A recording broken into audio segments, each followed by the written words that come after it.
Are there any ministerial statements? I call the Honourable the Premier. Thank you very much, Mr Speaker. Mr Speaker, following the urgent housing roundtable our government held with key industry stakeholders earlier this year, we convened the Queensland Housing Summit in October. This summit, for the first time, brought together all levels of government alongside the construction industry and the real estate industry, along with planners, developers, community service organisations, homelessness advocates and community housing providers. Almost 200 people joined in person, with many more attending virtually. Mr Speaker, this was a historic step forward where we were able to bring to the table meaningful solutions to the housing challenges being experienced not just in Queensland and Australia but right across the world. Australia Retirement Trust Chief Executive Bernard Riley, who attended the summit, said, "As a large investor with more than 2 million members across Australia, this was a great opportunity for us to participate in the discussion around ways to tackle the housing pressures being experienced around the country." And Fiona, Executive Director of Q-Shelter, said, "In just 1 week, the Queensland Housing Summit and the federal budget have changed the trajectory for housing in Queensland and Australia." Mr Speaker, I particularly want to acknowledge Federal Housing Minister Julie Collins, who travelled to Brisbane to attend the summit as our keynote speaker. Queensland has recently joined the federal government and all other states and territories in forging a national housing accord. This landmark agreement has an ambitious target to build 1 million new homes over five years from 2024, with a significant proportion of these to be built in Queensland. The National Housing Accord is further evidence of what we can do when we work together and what can be achieved when we have a Labor federal government eager to collaborate and get things done. Mr Speaker, it is in this same spirit today that I tabled the Queensland Housing Summit Outcomes Report. The report sets out a clear, comprehensive program of action that our government will deliver, backed by $56 million in new funding to address the critical housing challenges many Queenslanders are facing. This funding is on top of the record housing investment that our government is already making. At the summit, we committed to doubling the size of our signature housing investment fund to $2 billion, which supports an increased target of 5,600 new social and affordable homes. This takes the government's investment in social and affordable housing to a historic level of almost $4 billion.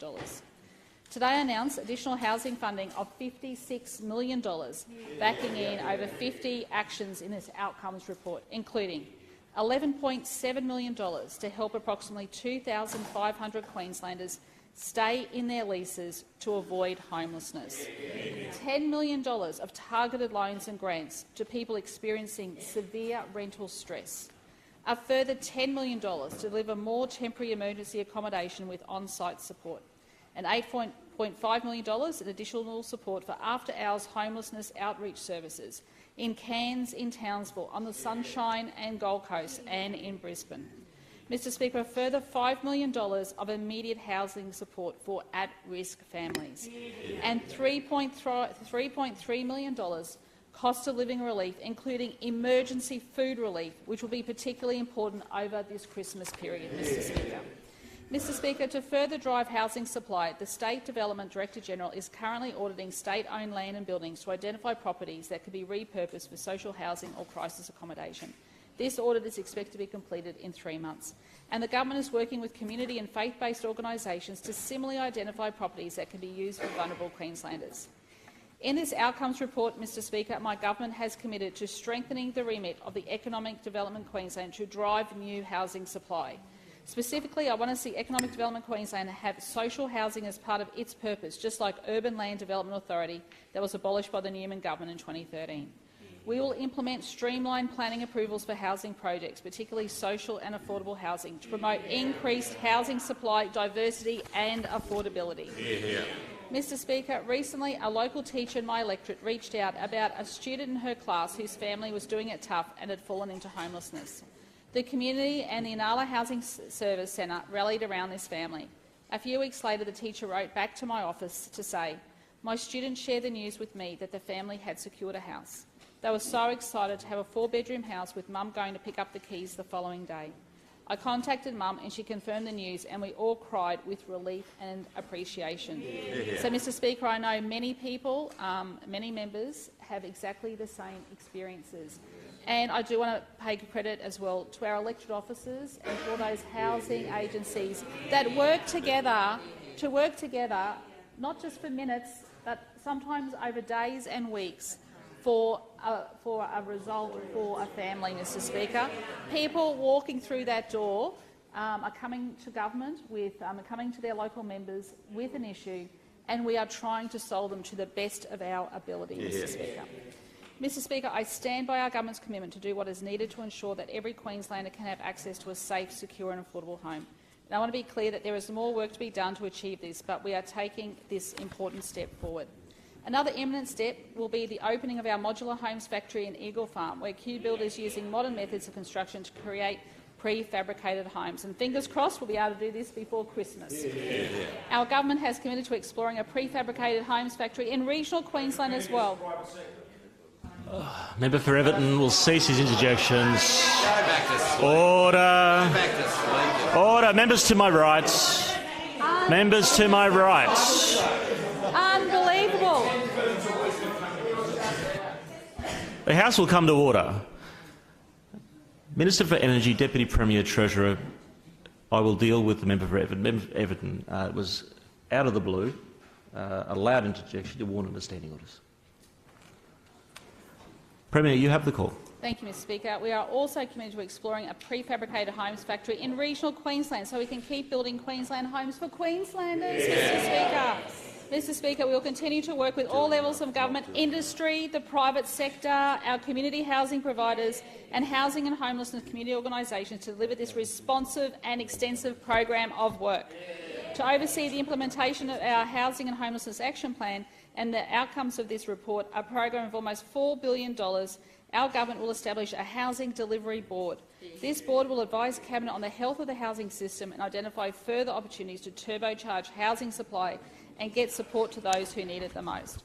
I look forward to attending National Cabinet in the coming days, where I will also table our outcomes report to drive this important conversation at a national level, Mr Speaker. And back home in Queensland, I look forward to re-engaging with the Housing Roundtable in the first quarter of next year to check in on our progress so we can together secure a positive housing future for all Queenslanders. Mr Speaker, it's the start of Christmas month, and that means it's the start of season for giving. Every year, our government gives $400,000 to 4 charities to help disadvantaged Queenslanders experiencing hardship over the festive break. I look forward to presenting $100,000 each to the Salvation Army, Uniting Care Community, St Vincent de Paul Society and the Smith family. Mr Speaker, I'm also helping to launch the Smith family's annual Christmas appeal later today with this donation. 1 in 6 children in Australia grow up in disadvantage and require extra support to actively participate in education. Poverty should not be a barrier for a child to reach their full potential, and this donation will help more children get the support that they need, including access to learning and mentoring programs. The Smith family is hoping to raise $5.6 million nationally through the annual Christmas appeal this year to help more than 13,330 students access education support. So, if I can please implore members here today and families at home, if you can, please consider the gift of giving this Christmas. We are grateful for the service of charities which help to ensure all Queenslanders live active, healthy, happy lives, not just at Christmas, but year-round. Mr Speaker, it's the start of December and the official start of summer, even though it's unseasonably cold and windy today. But you know what is in season and what produce says summer in Queensland more than any other Queensland? Mangoes, Mr Speaker. And you know you're the Queensland Premier in December when 2 boxes of mangoes arrive on your desk, Mr Speaker. Mr Speaker, including this one for you.